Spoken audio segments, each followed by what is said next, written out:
Morning, everyone, and welcome to the Lynn Cancer Institute updates for 2025. This is very important information for everyone from our nutrition series. So today we will be hearing from our senior oncology clinical dietitian, Katie Lauterbach, and she'll be educating us on fueling for exercise. At the Lynn Cancer Institute, we really believe that nutrition is the basis for healthy living, not only for our patients and survivors, but for all of us. So without further ado, we will go further and introduce Katie. So Katie, welcome. Thank you, Jan, for the nice introduction, as always.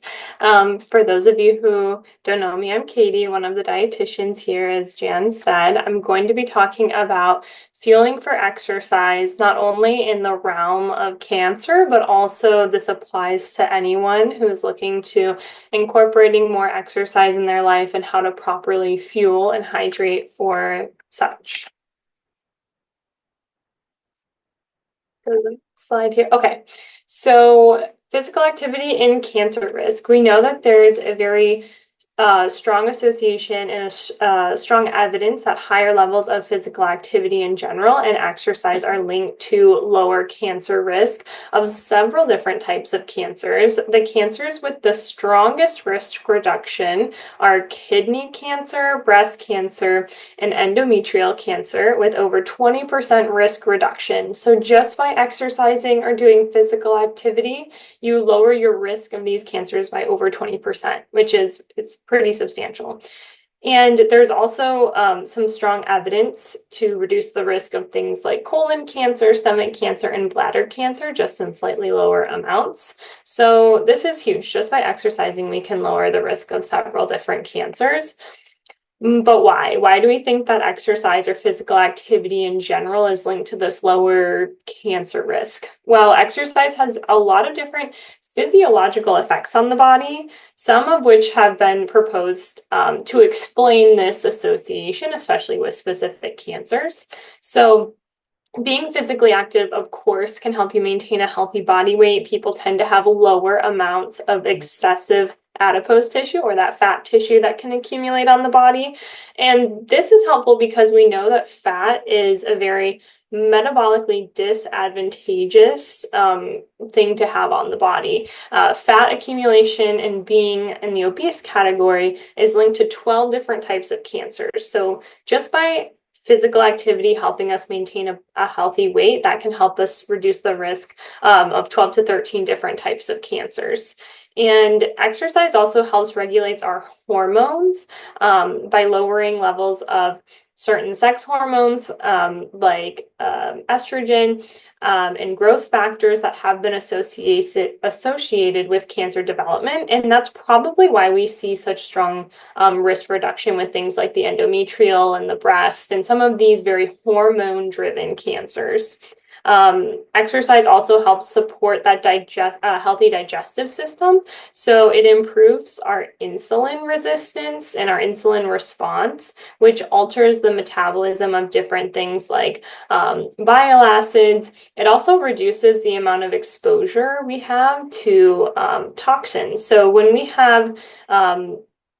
we are going to the bathroom, we're getting rid of toxins in our body. So if we don't have a normal bowel movement or a regular bowel movement every single day, this could be exposing us to more of those toxins over time. So exercise helps move along the digestive system. If you've ever gone for a run or an intense walk and notice shortly into it that you have to use the bathroom, that's actually that response that you're getting, that reduced colon transit time. It's because you're activating all those muscles in there and helping move things along. So physical activity can do a lot of different things, a lot of different mechanisms, but we also know on the other side it has this really strong psychosocial health aspect to it. So we know that being active through not only a cancer diagnosis, but also through the aging process is actually really beneficial for us. And there's some really cool studies on walking, how many steps we should be taking a day to help reduce risk of some of these other things like dementia and Alzheimer's, which I will get into a little further on in the lecture. And like I said, physical activity during any cancer diagnosis and cancer treatment can also be really helpful. So we talked about how exercise can reduce the risk of cancer. Exercise during cancer treatment can also reduce some of the side effects that you might have. The biggest hallmark one would be reducing that cancer-related fatigue, which is actually really important because we don't really have good medications to manage that cancer-related fatigue. We have medications to manage things like nausea and bowel changes and a lot of other side effects, but we don't really have good medications for that fatigue, which can sometimes be really, really hard for some people. It can be a really challenging side effect that changes your quality of life for the time being. And that cancer-related fatigue can really last for a year or more post-treatment, depending on the type of treatment that you had. So it's really cool that we have an intervention that can help with the cancer-related fatigue, and that intervention being exercise. So there was this cool study that I found that I listed here, explaining how this meta-analysis of 113 randomized controlled trials, that's a lot, showed that exercise and actually psychological interventions, such as the cognitive behavioral therapies, were more effective than any pharmaceutical option that the patients were given to help reduce that chronic fatigue. The good thing here is that at Lynn Cancer, you have access to both psychological and exercise interventions. Our social workers help with that psychological intervention aspect as well. So us combined, we can really have some nice opportunity to reduce the fatigue. So I thought that was cool because whenever we have modalities that are as effective as medication, super exciting. If we have something that's even more effective than medication, that's really, really nice, especially because people don't want to add on more medications to what they're already doing. So that's a very nice benefit as well. And some people will ask me, they're like, why does exercise help with the fatigue? It seems counterintuitive. I should be resting if I feel tired. And while sometimes people do just need to rest, there's actually a lot of cool mechanisms for why exercise can help with reducing fatigue. So, exercise helps stimulate the mitochondria, which is the powerhouse of all of our cells in our body. And when we improve that mitochondrial function, that actually helps our body use energy better and more efficient. So, we feel a little bit more energized. People can sleep better. And exercise also is a way to reduce some of that inflammation that's going on in the body, especially light exercise like walking. So by decreasing inflammation, increasing our energy pathways, we're able to have a little bit less of that cancer-related fatigue, which is really cool.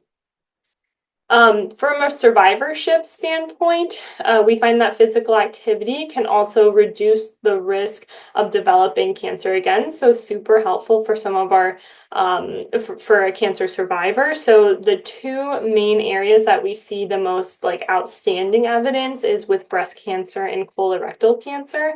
So for breast cancer, those who are physically active had 42% lower risk of death from any cause, and then 40% lower risk of death from breast cancer when they were physically active or had more physical activity, which is a huge percentage. Colorectal cancer as well, associated with 30% lower risk of death from colorectal cancer when being physically active, and 38% lower risk of death from any cause, meaning any other kind of comorbidity. So what's the best exercise? Exercise isn't necessarily something that we're like specializing in as dietitians, but we know with these general guidelines that we can say in general, aerobic activity is very important. We know we need 150 to 300 minutes of that moderate intensity per week. These are all per week. And then 75 minutes to 150 minutes of vigorous intensity exercise. Strength training at least 2 days a week and stretching 2 days a week is nice. So think about what you're currently doing now. Maybe you're doing some nice biking or walking, but we don't have any of that resistance training or strength training, or vice versa. Maybe you do a little bit of strength training or stretching, but we're not going for a walk or a bike or a swim most days of the week. And so those are areas that we can look and make sure are we getting those things in. And moderate exercise looks like things like water aerobics, hiking. It's an activity that you can still talk while doing, but you can't sing. You can rate it at a 5 or lower on a scale of 1 to 10 in terms of difficulty. And then vigorous exercise is something that's like tennis or running. It's an activity that you really can't hold a conversation with someone. You could rate it at a 6 or higher in terms of difficulty. So just when I say those terms, moderate and vigorous, that's what I refer to with that. This is that study that I was talking about in terms of steps per day and risk of chronic disease, especially some of these studies are looking at the risk of Alzheimer's.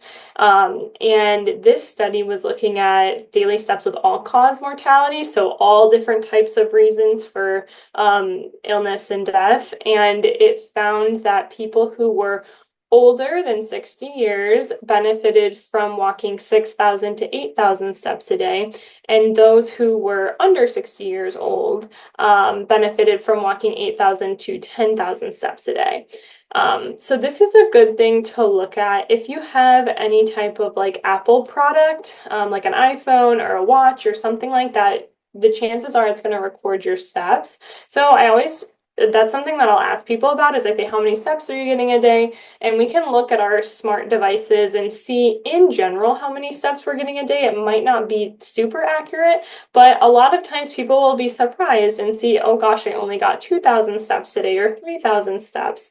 And really to get closer to that 6,000 to 8,000, that just requires an extra 15-minute walk a day, something that we could fit into our schedule relatively easy in something that isn't going to, it's not like joining a workout class or something like that. Really just getting those extra 15 to 20 minutes of steps in a day can go a long way and reduce your risk of all-cause mortality. So very interesting. I know we used to say 10,000 steps a day, and I think that's why the research was focusing on it a little more because there wasn't a lot of research behind the 10,000 step recommendation. That's why now with this study, we can confidently say 6,000 to 8,000 or 8,000 to 10,000, depending on your age category. So getting into more of the nuts and bolts of the actual nutrition for exercise. So during physical activity, all of the body's metabolic pathways and systems are involved. Exercise increases the demand of several nutrients because of that. And so the nutrients that I want to focus on surrounding physical activity are carbohydrates, proteins, and fluids. Carbohydrates are that main source of fuel for the body. Okay, so the body breaks down carbohydrates into a type of sugar called glucose, and then the glucose enters the bloodstream, and the body can use that right away for energy. And the body stores extra glucose that it gets from food in the terms of glycogen that's stored in the liver and stored in the muscle, and we can use that later if needed. When glucose and glycogen levels are empty, your body cannot keep up with what you're doing no matter how fast or how hard you want to go. And so that's why it's really important to make sure we get enough carbohydrates to fuel our body in terms of the workout that we want to do.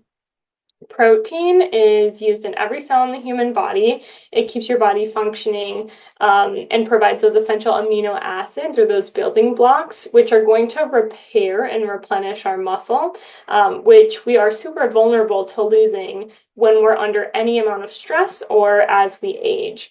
So in order to keep our muscle, we want to get that protein in. The protein sends signals to your body that it needs to preserve the muscle and it wants to keep it instead of having your body break down the protein for energy. A lot of people don't know that we can actually break down protein and turn it into a source of fuel. We can turn protein from the body into glucose if needed. So we really don't want our body to be doing that. We want to preserve our muscle because it's so hard to get back. And we want to instead be providing ourselves with endogenous or external sources of glucose, which would be in the form of things like fruits, grains, dairy counts as a carbohydrate source. There's several other things that we'll discuss. And fluids. Fluids is really an important thing that's overlooked when it comes to sometimes nourishment for exercise. Fluid is needed before, during, and after exercise.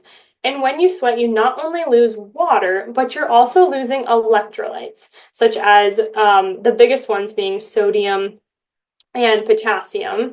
Chloride is included in there, but usually sodium is also, molecularly sodium and chloride together. So we usually just look at sodium content and then we'll look at potassium content. Magnesium and calcium are also really important for muscle contraction, but they're just needed in smaller quantities.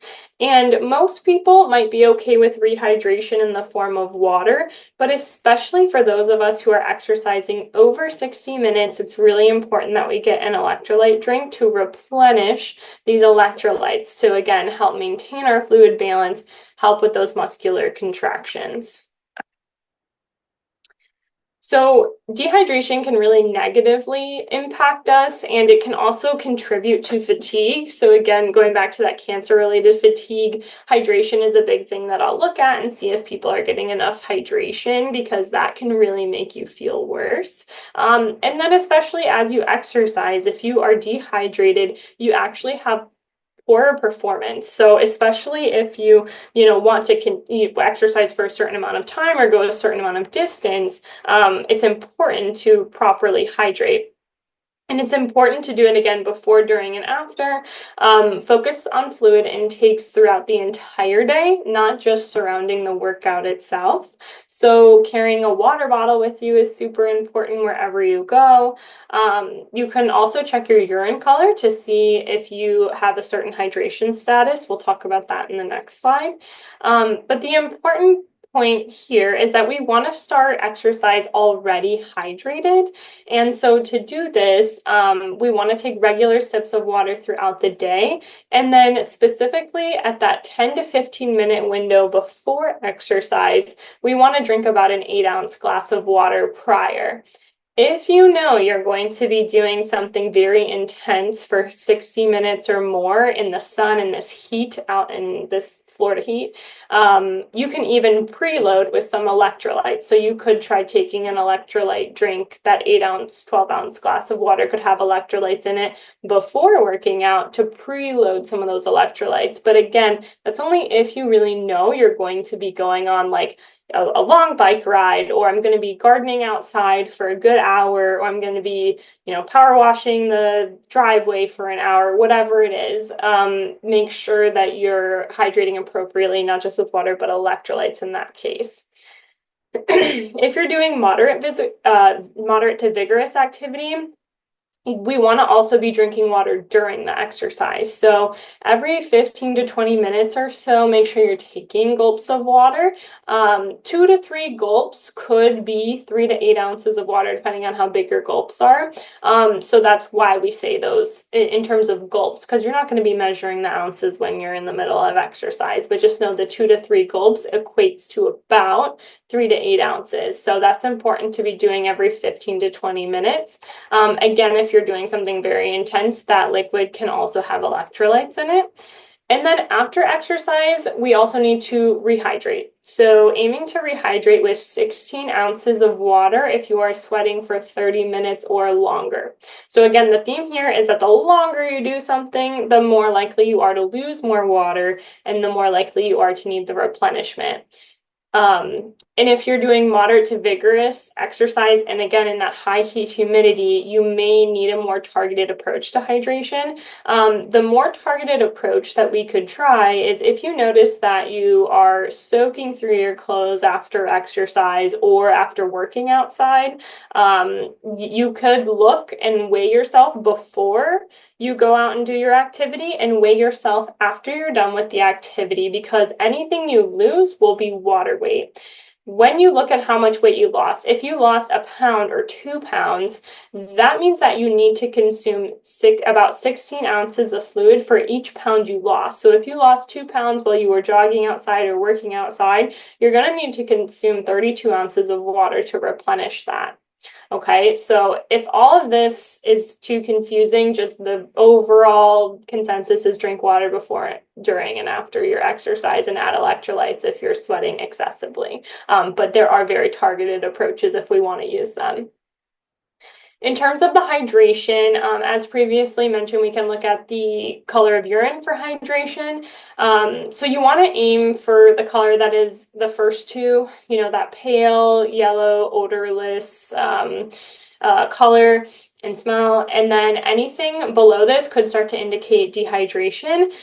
Just be aware that certain medications and certain vitamins will change the color of urine. So if you typically take like a multivitamin or like a B complex in the morning, you'll notice that your urine is more neon yellow right after, and that's just because the B vitamins can sometimes cause that color. But outside of that, when you're urinating throughout the day, just making sure that it's within that like pale or very light yellow color is a good way to assess hydration. It's very important too when we think about fueling for exercise in general, and then also just in the lens of cancer treatment as well or survivorship, making sure that we're fueling enough for our body. So some people end up under fueling, and this can cause soreness, more fatigue. You can be frequently injured because your muscles are weaker because we're using the protein of the muscles for glucose. So it's not good to be under fueling for exercise and our exercise goals. Can also cause a lot of GI upset. The amount of gut issues that I see from people who aren't fueling enough is very common as well. The body needs protein, carbs, fluids. It needs all those things in order to repair, replenish, and do all the things that we're demanding of it. And that's including going through any treatment as well. So it's just another encouragement that we can't be under fueling for exercise either. Some people are sometimes hesitant to eat surrounding exercise or physical activity, especially if they have the goal of weight loss or trying to change their body composition. So when people, undereat, that's not going to be helpful for us. But if you're having a goal of losing weight, sometimes actually targeting your intake and your calories surrounding your workout can be more effective because you can have a better workout, and that's going to ultimately lead to better results. So that's just a reminder for that. I do want to give an example of a fueling timeline. So when I say fueling surrounding exercise, this is what I mean. So when you eat a balanced meal, such as maybe your breakfast or your lunch, anything that has multiple food groups, so carbs, vegetables, proteins, fats, it's important to eat that a good 3 to 4 hours before exercising if you can. Some people have stronger stomachs than others, and by stronger, I just mean they can tolerate it better.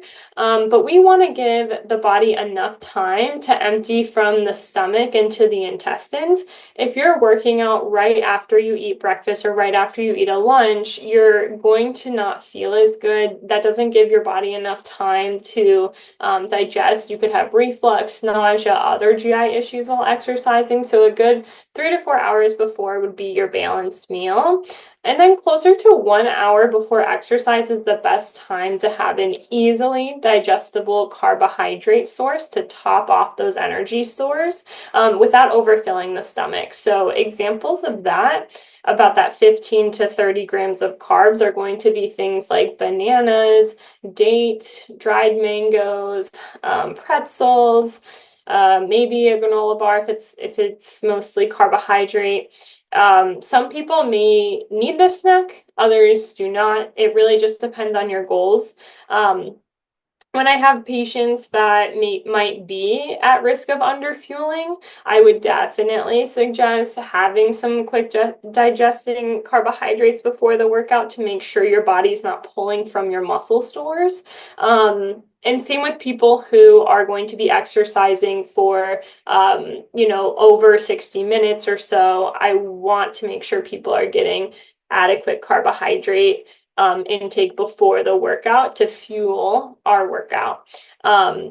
During exercise, the most of the general population probably doesn't need an electrolyte or fuel source, such as Gatorade, or needing to supplement during the exercise with like figs or dates or bananas.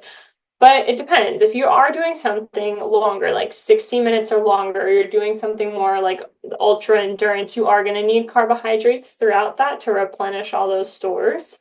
And things like Gatorade and Powerade can be effective options for that because it comes in a liquid form. And it also helps you with your electrolyte replenishment. So if you're during exercise, you for sure need fluids. Maybe you need a carbohydrate type of drink. And then we need to make sure that after exercise, we plan ahead and have a balanced meal. The balanced meal can come 2, 3 hours after exercise, but right after exercise, within an hour, pushing it at 2 hours, we need to have some type of protein and carbohydrate snack. The reason being is that the protein is going to help the protein is going to help tell your body to stop breaking down muscle and focus on building muscle. And the carbohydrates are going to replenish some of those carbohydrate stores that we lost.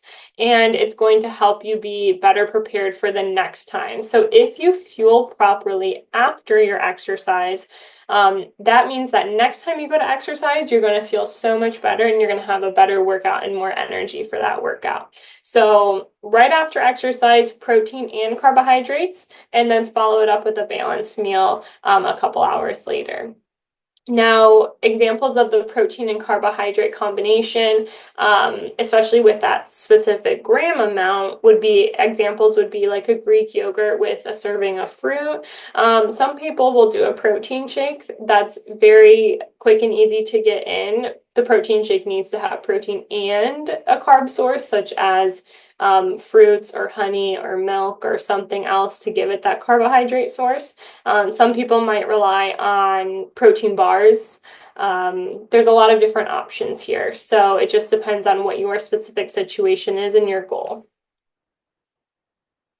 So that kind of leads to our next topic of the supplements, which are always a popular topic. So does everyone need a protein supplement? Not necessarily. You can build protein and muscle without one if you have enough protein intake from food sources. However, there may be reasons why people choose to take a protein supplement that are definitely appropriate. So, some people take a supplement for the convenience of getting a 20 to 25 gram of protein intake in an 8 ounce serving versus eating 4 ounces of chicken breast. That can be a lot easier, especially after a workout. And others may choose to limit certain foods from their diet. So maybe they are vegan or dairy free, or there's certain parameters that they follow that limit their protein options. And so therefore a protein supplement would for sure be needed in order to meet their goals. So protein, again, particularly within that 1 hour to 2 hour after workout, is really ideal for muscle development. So even my patients who are exercising during treatment, making sure that they get that protein right after the workout especially is going to be very helpful with meeting your goals. In general, there's two types of protein supplements is what I say. So there's the whey-based or the milk-based products, and then there's also a plant-based option usually. The plant-based option, there can be a lot of different examples with this. There's pea protein, soy, hemp, brown rice. The reason why a lot of them are pea-based is because peas are actually a hypoallergenic food. Sometimes they'll use soybeans, but soy can sometimes it's one of the top allergens, whereas peas are not a top allergen, and neither is brown rice. So a lot of times you'll see formulations use these to try to make them hypoallergenic for people. It's not necessarily that whey or plant-based is better. It just depends on your specific situation, your goals, your tolerance. Something else to note is that there's a lot of collagen supplementation or collagen protein powders on the market as well. And the reason why these can be really nice is because collagen is really high in a specific protein called or a specific amino acid building block of protein called glycine. And that amino acid in really high quantities has been shown to be really helpful for collagen synthesis in joints. So that can be really helpful, especially if people have osteoarthritis or joint pain. So you could consider using that as well if needed for those situations. But it's important to remember that if it's just a collagen protein powder, it's not going to be a complete protein source, meaning it doesn't have all the different amino acids needed to create protein. There are some collagen protein powders that supplement with other amino acids to create a complete profile. So that's just what I would caution, is that if you are using a collagen protein, I would make sure it has a complete amino acid profile, so that way you are able to synthesize protein from it. There's also branched chain amino acid supplements on the market, so you'll see them called BCAAs, and these are just three different types of amino acids or building blocks of protein that have been shown to be helpful with preventing muscle breakdown. But really, we're missing the other complete amino acids to create a protein. So they're not as good as having a complete protein source like the whey, the plant-based, or a complete collagen. So I would say most people don't really need the branched chain amino acid supplements. Maybe sipping on them during a workout if we're trying to prevent muscle breakdown, but ultimately what the research shows is getting enough protein in general, and getting complete protein sources is more important. I'm going to give examples of specific protein powders, not because I'm trying to promote them, but just as examples that we can look at, and we can kind of look at the differences within them. A lot of times I look for minimal ingredients in protein powders because there can be a lot of stuff that gets put in them. And some of that stuff can cause different GI issues or upset. So things like sugar alcohols, emulsifiers. There's a lot of things that can cause that GI distress, such as gas, bloating, diarrhea, upset stomach. Sometimes people will take a product and they'll say, oh, I can't have this because the whey upsets my stomach. And while sometimes whey or casein or other plant or other milk-based products could upset your stomach, it might actually be one of the other ingredients that's in there, such as the sugar alcohols, or any other ingredient. So I always try to find one with minimal ingredients to really dice out what's causing the issues with the gut distress. And then another thing that I like to do is I like to look for supplements that have a third-party certification. So a lot of supplements in general are under-regulated. They're actually not regulated by the FDA. Therefore, they could be having things in it that there could be things in it that they don't say are in it, and vice versa. They could be saying, oh, this is a whey-based product, but really it's just a bunch of cornstarch. So it's important to have some type of third-party certification. What that means is it's a company that does test and look and see what's in the product, and they'll say, okay, yes, this product is meeting the potency and purity standards that we have. This product doesn't have too much lead in it. That kind of thing. So the third-party testing labels that you would see on products, examples are USP and NSF. So those are nice third-party supplement testing agencies to look for. So here's examples of the protein powders. A lot of these I commonly recommend these, but it just depends on the person. So it's not necessarily just something that you can go, oh, I'm gonna take one of these because she recommended it. It depends on the person. But these are examples of third-party certified products. So Thorne is a really nice one. It's a whey isolate. So that's a whey protein based. The Vital Proteins is a nice option if you want a complete collagen. So remember, collagen has to have all the amino acids to help build protein. So this is collagen based, but it also has other amino acids so you could use it after exercise to meet your protein goals. There's the Now brand. That one has a nice whey formulation. If you're looking for something a little bit more plant-based, there's the Garden of Life brand. That's nice. There's also the Orgain. That's an option. So there's a lot of different products on the market. These are just examples of things that have third-party certifications, and that's why I will recommend a third-party certification because it went through that testing. Clean is also another brand here. Just know that marketing plays a big role in people's decision to get a product. But what I look at with a product is I look at the front, but then I flip it right around and look at the nutrition label and I see what are the ingredients in this? What's going on in here? So these are the powders. You can also get a ready-to-go drink or like a already pre-prepared shake. Sometimes people will say, "Oh, it's just too hard to make the smoothie right after the workout," or don't have the time to do it." Whatever the reason is, the on-the-go protein shakes are nice because they already have the liquid in them, and a lot of times they are ultra pasteurized and don't require refrigeration. So you can bring these and just keep them in your gym bag and then drink them afterwards, even if they're not kept cold. So examples here, the reason why I put Premier Protein on here, it's not my favorite because there's a lot of ingredients in it, but the reason why I do still like it as an option for people is because it's mostly just a protein product. So it's 30 grams of protein, not a lot of extra sugar. There are a lot of extra ingredients in it that could upset the stomach, but it's a nice affordable product for people that you can get at places like Publix or whatever grocery store you go to. So I do like to offer that as an option. There are other kinds though that might even be better. So I like the Fairlife protein drinks. These are really nice formulations with enough protein, and they also use filtered milk. So with the lactase enzyme in it. So if you have any type of lactose intolerance, you're not going to have an issue with these drinks because they don't actually have any lactose in it. It's already been pre-broken down. And if you have a dairy intolerance, of course, you can't have them. But lactose intolerance, you would be able to have these because they're already broken down with the lactose.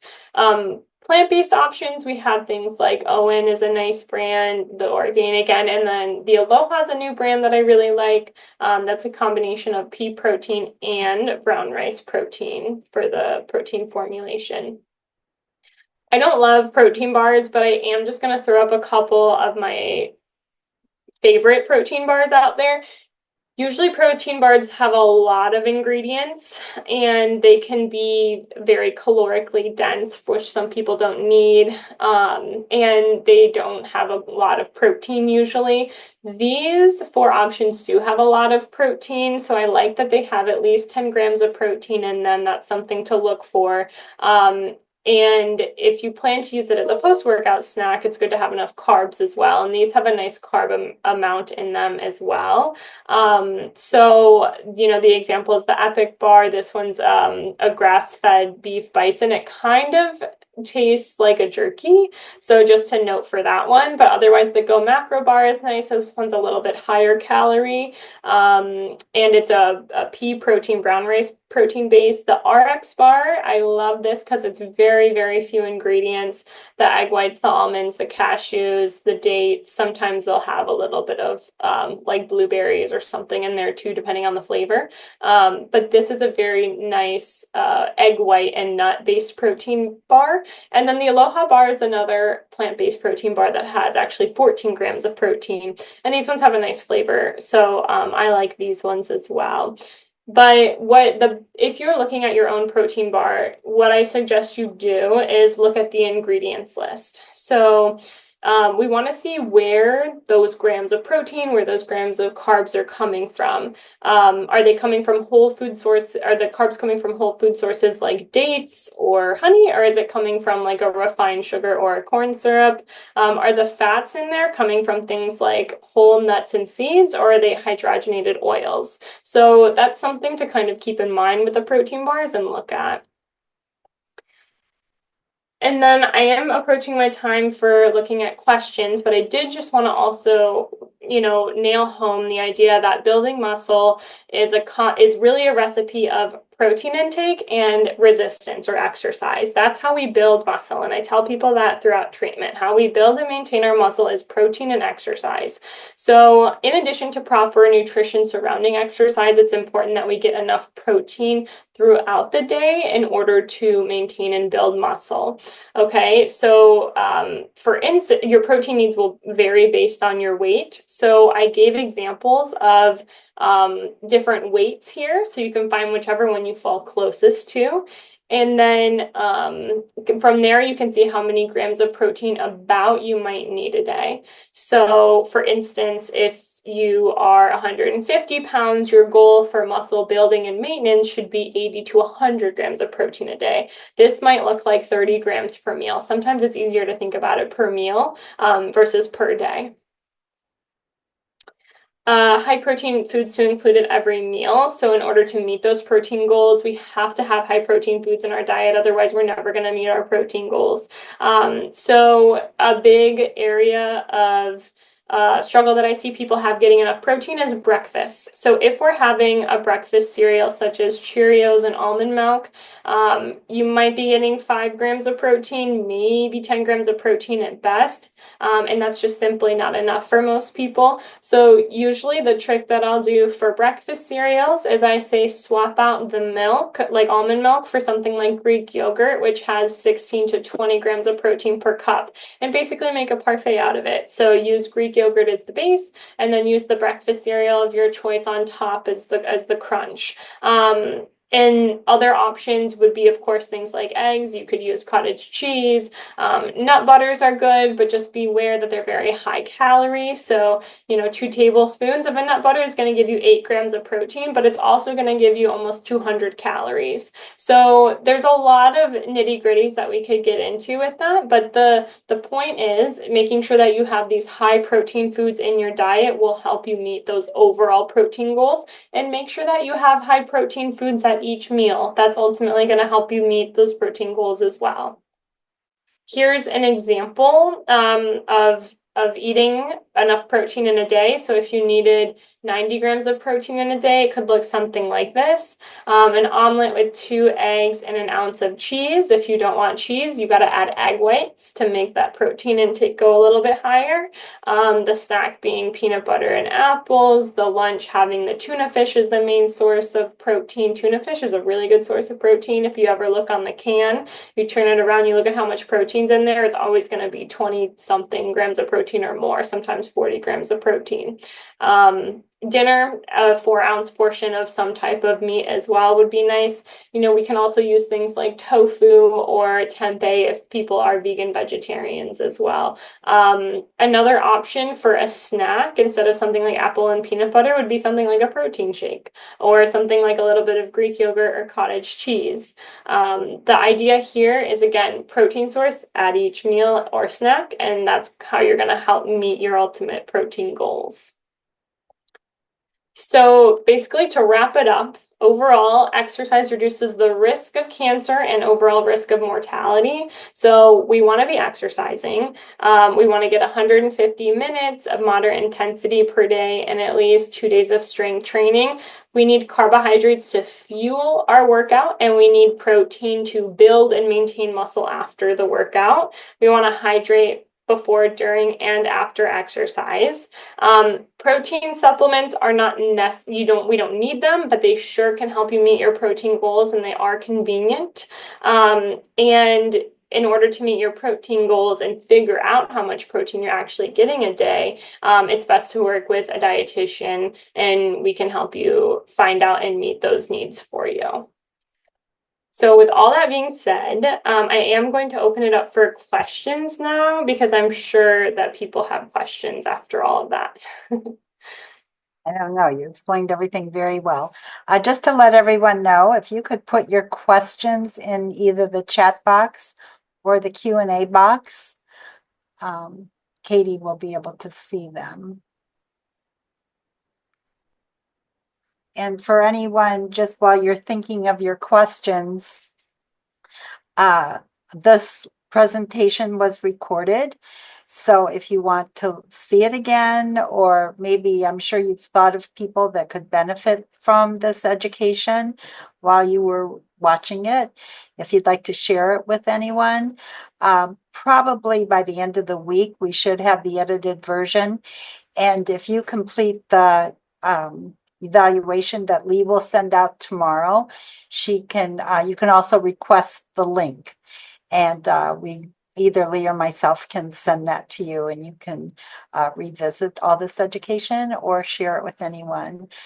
Katie, I don't see any questions. I think what we all agree is we have no idea how much time. Oh, I see a question. Can you see it? Oh, let me see. The question is, how much tuna is too much? Oh, that is a really good question. So I'm seeing here with now this Q&A section.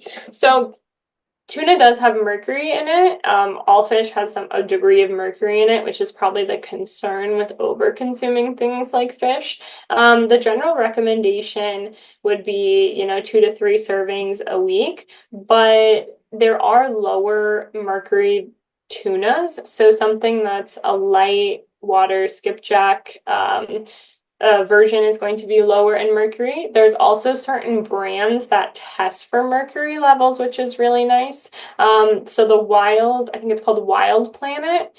And then there's another kind I'm blanking on it right now, but there are brands that will actually test for the mercury levels and make sure that it doesn't exceed a certain amount. So the quality of the tuna that you get definitely plays a role in it. And something like a canned tuna, if you're getting that, I would get light, skipjack, or look for that Wild Planet in order to make sure your mercury level is low enough.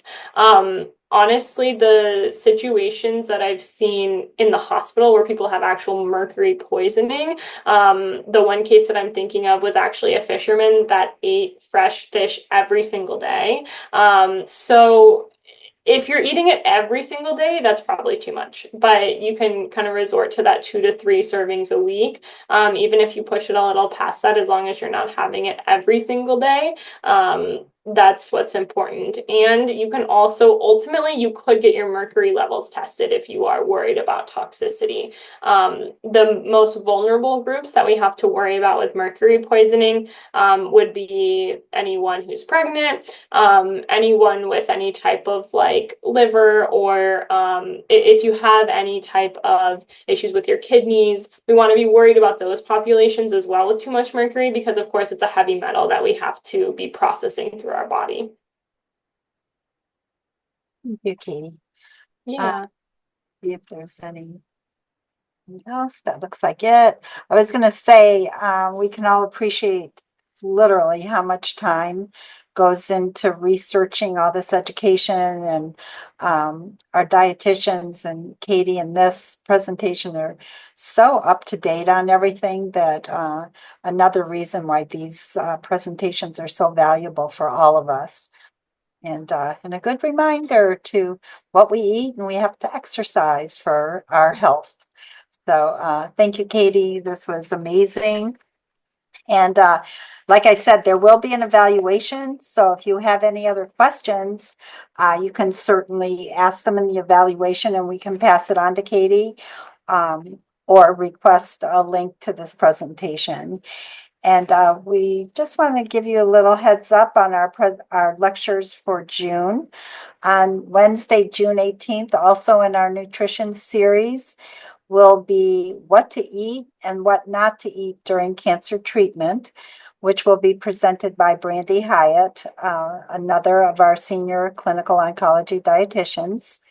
And on Wednesday, June 25th, from our survivorship series, the topic will be what every survivor needs to know about follow-up care. And this will be presented by Paige Ackham, our LCI nurse practitioner. So thank you, Katie. This was well presented, easy for us to understand. Your slides were perfect, and we appreciate all that you put into this to educate and help all of us to be healthy. Thank you, Jan. Thank you, everyone, for joining us, and have a great afternoon. and rest of the week. Oh, there's one more chat. Let's see. Oh, thank you. And that's it. Okay. Thank you, everyone. Bye-bye.